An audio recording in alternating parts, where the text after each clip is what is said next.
Hey, my name is PolishLynx and welcome to some more Red Spider Vengeance. We picked up Doghead and headed straight to boss Ting's.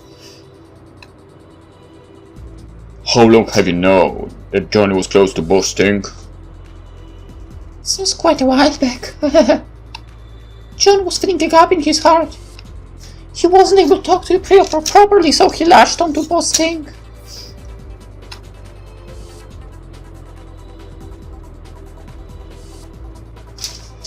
So, if you knew this all along, why didn't you stop it? As far as I knew, it was a normal relationship. I guess he became a bit of a father figure to him. They were that close, huh? I really didn't know a thing. Doghead seemed to be regretting how indifferent he'd been towards his son. I was only watching from the sidelines. He must have missed Johnny's cries for help, so I'm just as much to blame. There must have been warning signs. I'm really sorry. No, I'm sure they were a big help to Johnny. I could tell from reading through his line history. More than anything, it's my fault for not communicating properly and being upfront about things. I owe him a big apology. Anyway, we've got to focus on getting Johnny out of there today. Once we get here all safe, let's both apologize. Yeah, I guess.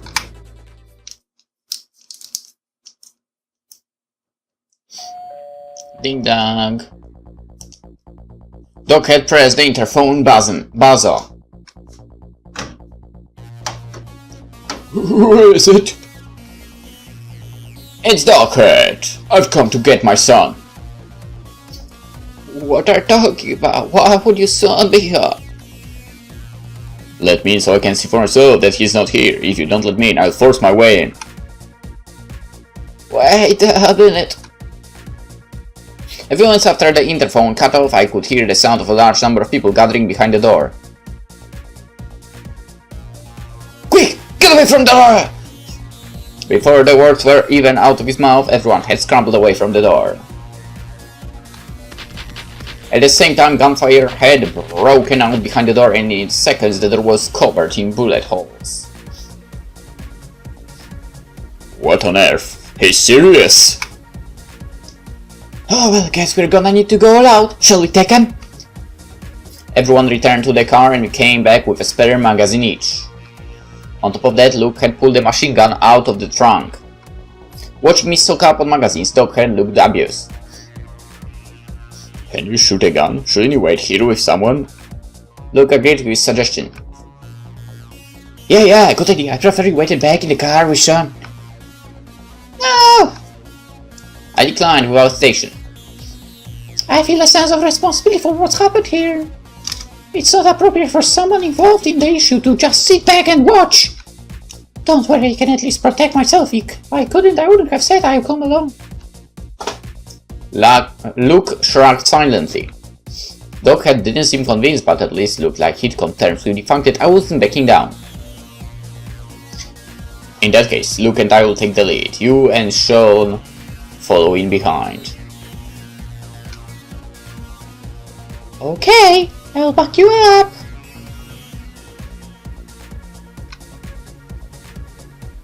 Doghead looked like he had something else he wanted to add, but he left it at that.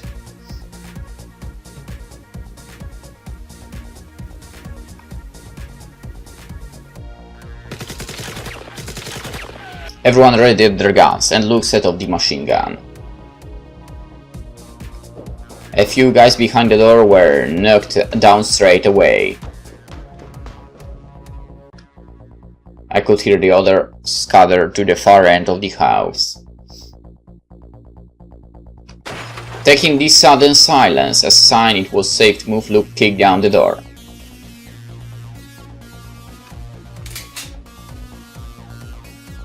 Doghead jumped to the front and gun ready, checked the area around us. There were 4 bloody bodies. Only 4?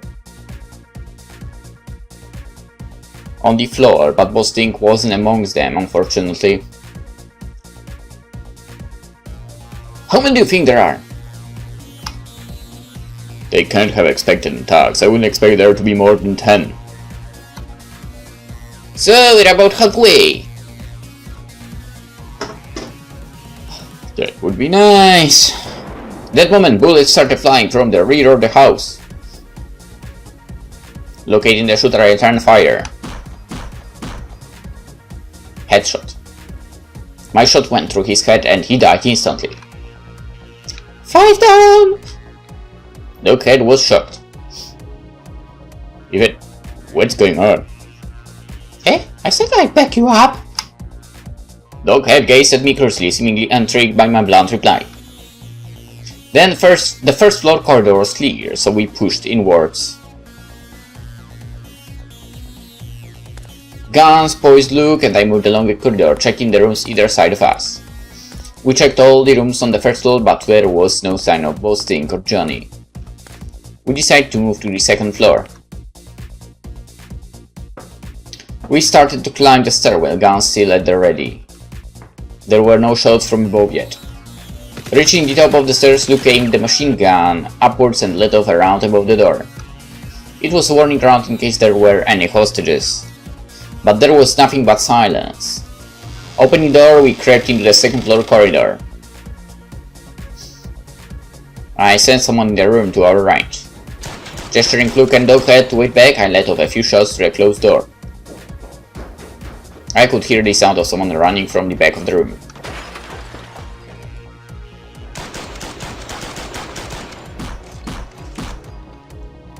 As Luke opened the door, Doghead crept through the gap and into the room, shooting the guy who had run towards the corner of the room.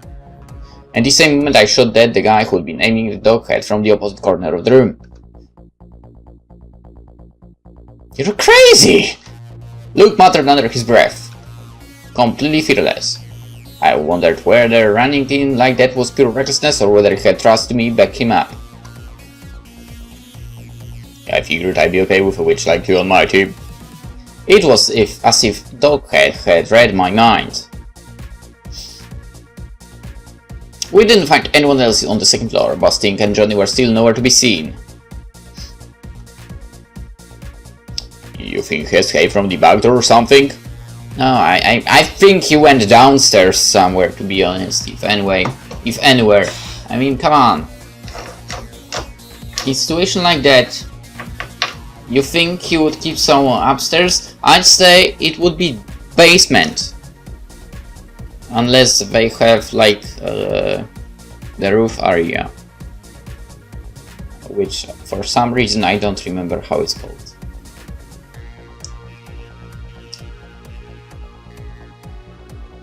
I freaking don't even remember how it's called in Polish. That's weird.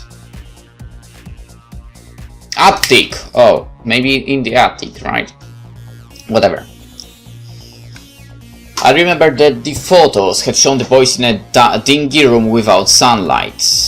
Okay, then maybe it wouldn't be the attic. For it is kinda possible the attic to not have any windows, right? I think. But maybe I'm wrong. Who knows? There might be a basement level.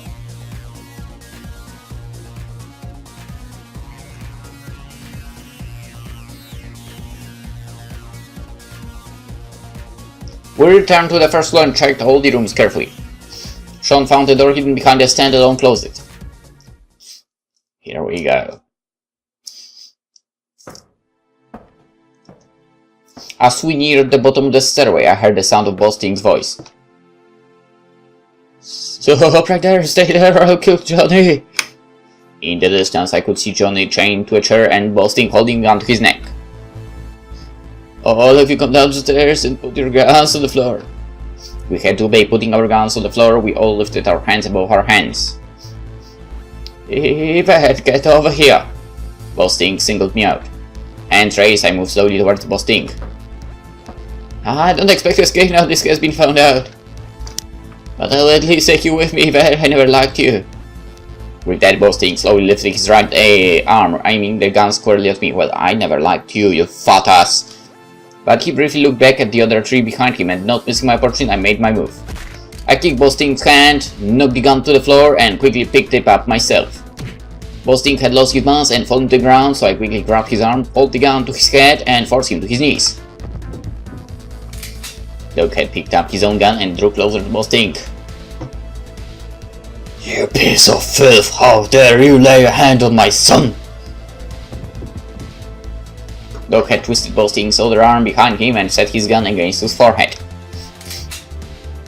Both Sting's lips curved into a cold smile. So you don't play daddy times like this, Infrared Dog had punched both Sting full in the face. Blood started dripping from both Sting's nose. Dad!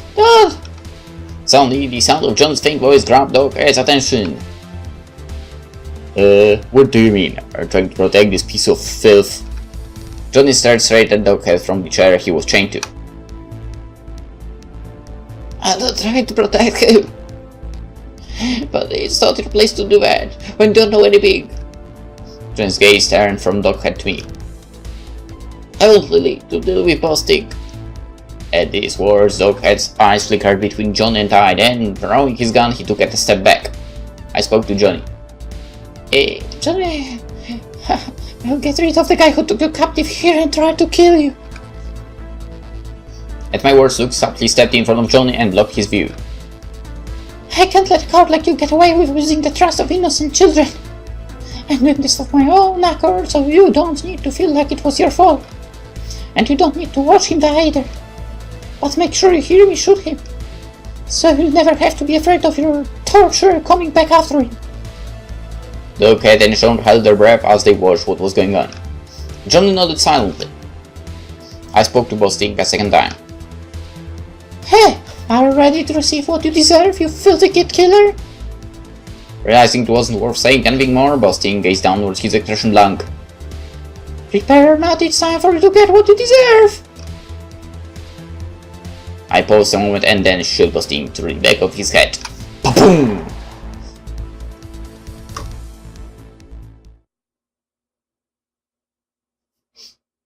Nice. I mean, he deserved it. Around the same time, Lake had just started questioning an ex-workmate about Lau. You mean Lau Wing? Was he? That's what I mean. He's my boss now. What a connection. Lake was grateful to have been so lucky. Oh, is he? What's luck? Fatso swirled a straw around his melon soda and looked at Lai apprehensively. What do you mean, what's like? Exactly what are you looking into? I'm not just going to gush out information, you know, not even to an old workmate. Lai lowered his voice. It's all pretty hush-hush, but we're investigating a scandal involving a woman. Fatso seemed confused for a moment, but all of a sudden looked like he had caught on. I get it! You're trying to find out if he's cheating. But at work, he's a serious guy and I was sending you at a job. I can imagine that. Turning off, Fatso leaned towards Lai. Hey, what girl are you researching for? Tell me, I'll keep it a secret. If he's got a weakness like that, I don't know about it too. Lai scolded. Hey, we have confidentialities too, you know. But why do you want to know anyway? You don't like him? Fatso scratched his neck. To be honest, he's not exactly the type age you're working with. He plays dirty. Just recently, he used the boss company to do a fraud investigation just so he could get some more arrests. He'll try anything. I see. Lai thought to himself. It sounded similar to some of the techniques Sherwood Law was known to use. He's a pretty quick thinker too. Day before yesterday, there was an attack on the head of the Red Flower Society, right? He was talking about how to use the attack to turn the HH brothers and the Red Flower Society against each other and weaken the mobs. Lai leaned in towards the cop spontaneously. Sounds interesting. What do you mean? Just ahead. The attacker was actually associated with the HH brothers, but I was told to make sure the Red Flower Society found out. Likewise, the HH brothers were told that the Red Flower Society suspected they were behind it. Well, still sides are moving, he's planning to strike, but neither of them have made a move yet. Fatso slurped up the last of his melon soda. Zhanglei of the H-Brass and Yang's wife, who took over the Flower Society, are quite stinky. Finishing off the last of his melon soda, Fatso seemed to realize he had said too much. That's about all I can share. It probably hasn't helped your investigation much for. No, it was more than enough, thanks. There's just one more thing I want to ask about before we finish. Do you remember even hearing the words wasp spider? Wasp spider? Fatso thought himself for a moment but couldn't remember. Not that I can think of, but what does that have to do with your investigation way? I just heard the Lao Ming Wo cause he's lower that, that's all.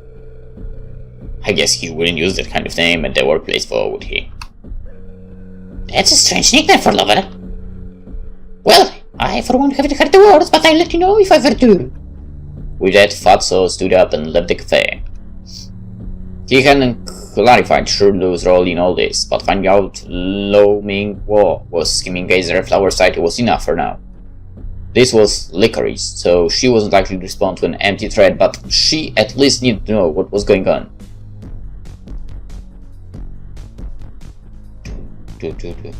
After dropping Doghead and Johnny off at the hospital, the three of us headed to Ting's place for a second time.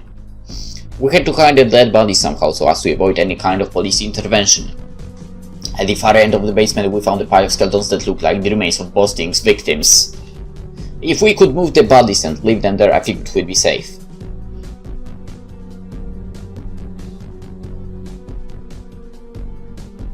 But there was someone hidden in the house watching us.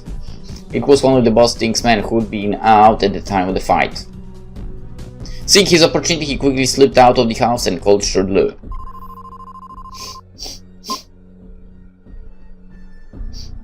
Ting's dead. It was most like your boss, Yvet, that did it. What did you just say? I just ran back to Ting's place and all his men are dead. They likely cleared a section trying to hide the bodies underground. How in the rocks are there? Is Yvet there too? Yvet and two other guys, I don't know. Just three of them? That's all? What about the ghost? I can't see any sign of him. Shurlu pondered the situation. This might be an expected chance. Okay, I'll send people over. If there's movement by the attackers, I'll let me know. Understood. After a moment's reflection, Shurlu started making phone calls.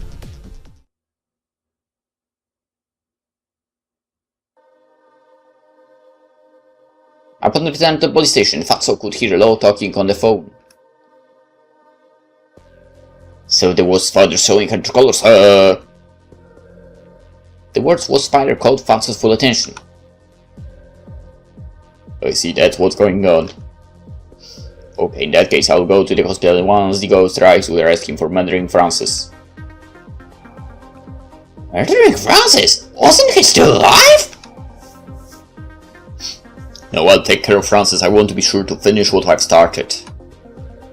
Instead, I will leave the Wasp Spider up to you to deal with. Fatso was taken back at Lo Ming Wo's words. What does he mean? Did he just say he will take care of Francis? Realizing Fatso was standing nearby, Lo Ming Wo quickly pushed the door shut. Fatso was suddenly suspicious of what Lo Ming Wo might be up to. The Wasp Spider that Lai had mentioned had to be someone connected to the Red Flower Society. It might be that Yvet woman. Perhaps it was the name of a lover, but a name he used when talking about the investigation. But Lo taking her of Yvet, that didn't sound anything like an official investigation. Killing her himself would be mean for deviating from his responsibilities as a police officer.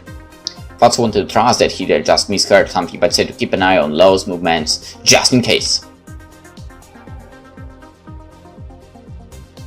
Can Fatso be a hero? The ghost woke up to the sound of his cell phone ringing. The call was from Shurlu. What on earth could it be? He scrambled for the phone and picked it up, still half asleep. It's the ghost! What happened? Yvet's falling into Ting's trap. It looks like it wasn't just Doghead that the H8 brothers were working with. Fall into the trap? What do you mean? Yvet went to Ting's place, right? They've got henchmen from the H brothers positioned and waiting for them. Apparently they want to knock off Yvet and get their hands on the Dragon Seal. The ghost notices note sitting on the desk. It said that I had gone with Doghead to rescue his son from Boss Ting's place. This is what everyone had been talking about yesterday. But did that mean Doghead had been trying to set them up by asking for help? Guys from the aged brothers are headed towards the hostel where Francis is being held to. They planning to take their final revenge on the young family and finish him off. How do you know that? The driving seal originally belonged to the aged brothers. Yang Kun stole it from them. The aged brothers have been waiting for a chance to get it back. I'd always suspect Yvet. But it was Doghead and Boss Ting who had sworn an oath with the aged brothers. They would get them the seal and in return they joined teams. I'm heading over to Boss Ting's now to ask them to spare her life. You don't want her dead, do you? So you go and make sure the aged brothers don't get their hands on Francis. I at least want her to be there during his last moments. What are you on, saying something like that? I'm just a regular ex-member of the aged brothers. So I know what's going on, but I stand with the Yang family. I'm guessing that keeping the Yang family alive would work in your favor.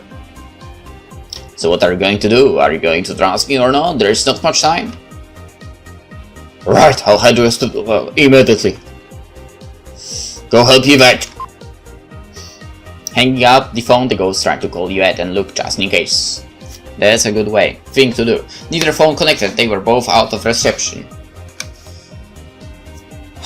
Now that sucks. It had to be done. The ghost headed to the hospital to prepare for the worst.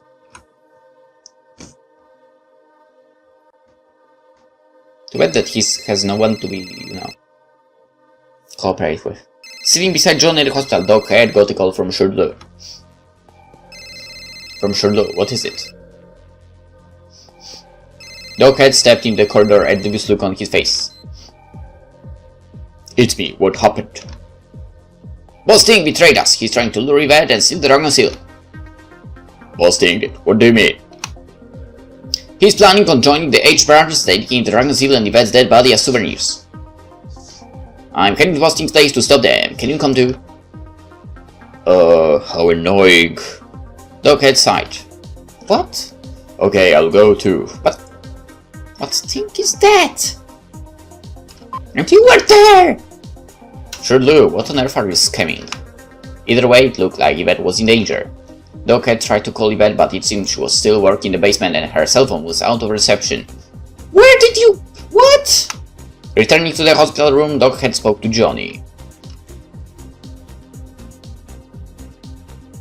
I'm a surgeon, I want to stay with you, but I've got to go out for a bit. It looks like someone's after Yvet. You mean Lily? Yeah, while you were at Boss Ting's place, our boss got shot. There's a lot of suspicious activity going on. But you still came to rescue me? Yvet was worried about you. She said she felt bad that she hadn't realized what was going on with Boss Ting. That's Lily. That's Lily. Okay, go ahead and do that. Don't worry about me, I'll be fine now. Once all this is dealt with, I want to sit down with you and talk about some things. But for now, can you wait a little bit longer? Alright, take good care of Lily, see you later! Doghead stopped by his home and headed to Boss Ting's place in his own car.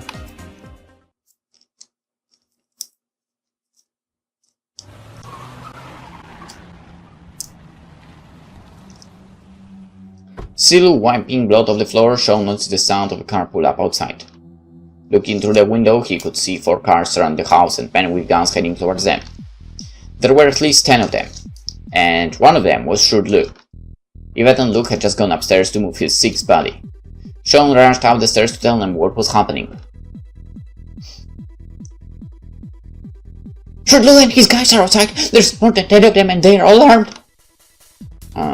More than 10. Analyze the situation. It must be an assassin squad. Look, how many spare magazines do you have? Just 1. I've got 2. What about you, Sean? 1. 2 of us will distract them in the 2nd floor hallway. While we distract them, one of us will use the balcony to get outside, bring another machine gun from the car and shoot from the entranceway. I know how to use a machine gun. So, we'll go. I'll go get it. Luke volunteered straight away. We can't guarantee all the assassins come inside, so I don't want to send you outside by yourself. I'll leave you with my spare magazine for just in case. Make good use of it if you need. With that, Luke handed Yvet the magazine. Okay, don't get yourself in trouble. Like...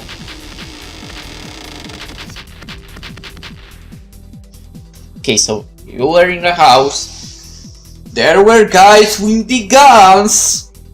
And I don't want to point this out, but I bet those guys that are dead didn't use all the magazines of them that they had. Like, just a little point out from me. I mean, some of them didn't even pull the trigger once. So basically their magazines were full. Ridiculous. The front door opened and Shurdu and his men entered the house. Descending to the bottom of the stairs, I aimed my gun through the gap in the handrail and shot. I had the advantage as the spiral staircase limited their shooting range. I should be able to hold them off until Luke got back.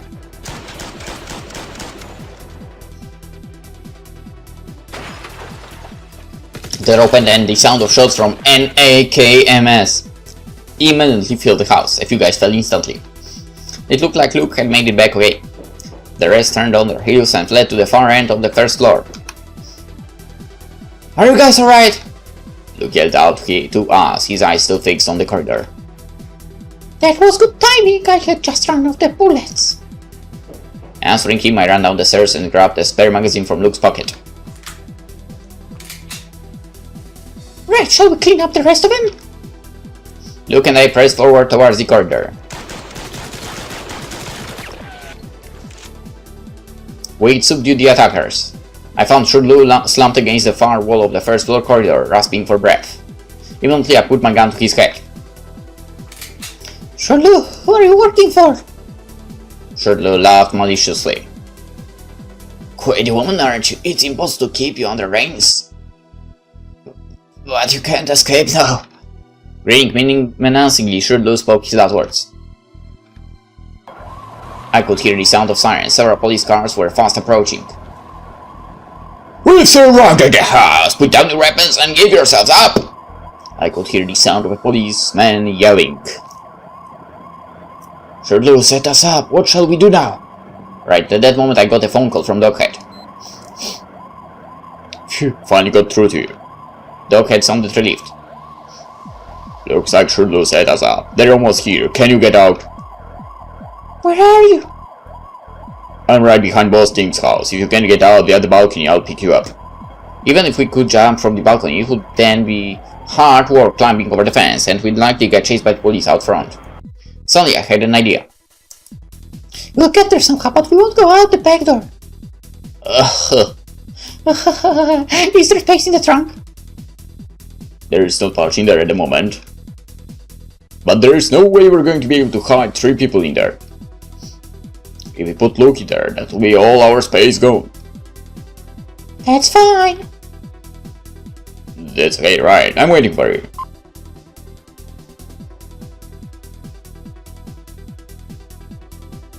Luke appeared in the doorway with Yvet at his side, his gun to her head. Sean was with them too. This woman's hostage! Get near her and I'll kill you! Confused, the policemen hesitant kept their distance. Sean shot at the tires of the police car, puncturing each one. The 3 headed to the car they had arrived in. Luke sat Yvet in the driver's seat, his gun still pressed against her head. He then climbed to the back seat behind her. Sean jumped in the passenger seat and the car took off. The cops ran after us but couldn't keep up, obviously. It wasn't long before Pate condoned out of the area.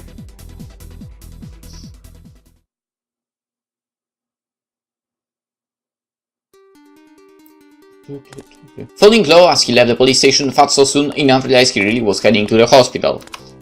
It was just like he'd said on the phone. Passing through the lobby, he headed straight for Young's room. Could he have been that you'll kill him? Watching from the shadows, Lau approached the red floor beside his great guard on watch outside the hospital and went inside. If he wanted to stop Law, he had to follow him into the hospital room. But if he was wrong and nothing happened, he was sure to be interrogated as to why he followed him there in the first place.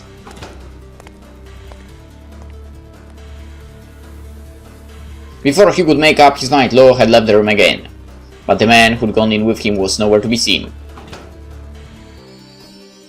While making sure Law had left the building, Fatso sneaked in the room only to find the two men collapsed and covered in blood, both shot through the head. He obviously had a silencer on his gun. One of the men was near the door, another lay slumped beside the hospital bed. As he was peering under the bed to check if there were any survivors, the door of the room swung open. The ghost stood in the doorway. He looked like he couldn't believe what he was seeing. Fatso explained himself frantically. No, it wasn't me. It was already there when I arrived.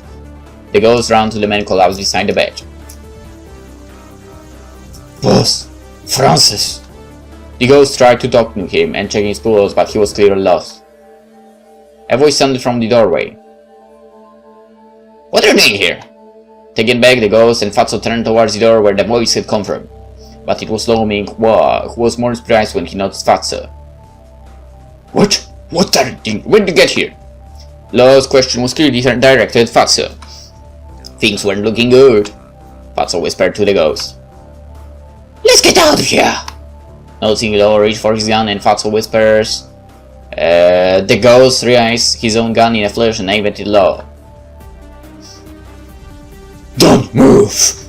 Fatso scrambled for his gun and yanked it out of its holster aimed at squarely at Lo. Staring into the mouth of the gun, Lo lifted both hands. Keep your hands in the air and come inside. Keeping both hands raised, Lo shot into the room. Take his gun and handcuff him to the bed. The ghost directed Fatso, his gun still squarely pointed at Lo. Fatso took Lo's gun and, sitting him on the floor, handcuffed him to the hospital bed as he was told. Did you feel our boss? The ghost confronted Lo, gun pressed against his forehead. Right at that moment, the sound of a scream came from behind them. God damn it, why everyone is able to enter that room so casually? Turning around, they saw a pale-faced nurse, her face frozen in fear. Dropping his gun without word, the ghost spoke to Fatso. Let's go. Pushing the nurse aside, the two of them ran for their lives. I mean, technically, the Fatso saw everything, almost everything. He knew everything, plus he's a policeman. God damn it! You caught that guy red-handed, kinda!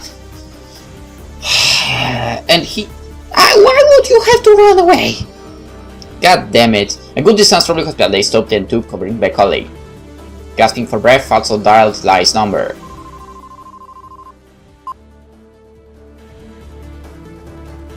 That was quick. Found out how bad? Help! We're being chased by Lo Ming. What? You handcuffed him to the bed! How are you chased by him? For surprise, Lai responded instantly. Got it, I'll pick you up at the Dragon Center. Shit, they're so cool names. Dragon Center and such.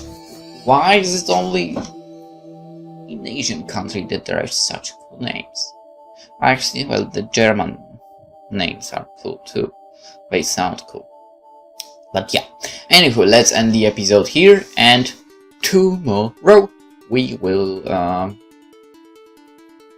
we'll have another video uploaded. So for now, hope you enjoyed. See you in the next one, hopefully. Bye bye.